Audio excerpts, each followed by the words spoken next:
আসসালামু আলাইকুম। বাল্টির মধ্যে যে শিং মাছগুলো চাষ করছিলাম, তো আপনারা দেখেন আমার শিং মাছের আকারগুলো কত বড় হয়ে গেছে। অনেক লাল কালার, সবগুলো লাল কালার, খুব দ্রুত বড় হচ্ছে। এখন আমি আবার বালতিতে ছেড়ে দিচ্ছি। আপনারা দেখেন মাছটা অনেক ভালো। তো যারা বালতিতে বা ড্রামের ভিতরে শিং মাছ চাষ করতে চান তারা চাষ করবেন। দেশি শিং মাছ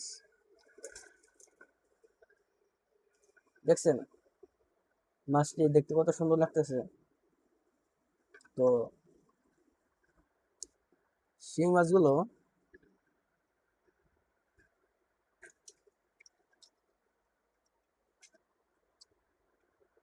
উঠতেছে না, অনেক চালাক তো। দেখছেন অনেক বড় হয়ে গেছে শিংগুলো। তো সবাই বালতির ভিতরে বা ড্রামের ভিতরে শিং মাছ চাষ করলে করতে পারেন, এতে অনেক লাভবান হওয়া যায়। তো সবাই ভালো থাকবেন। আসসালামু আলাইকুম।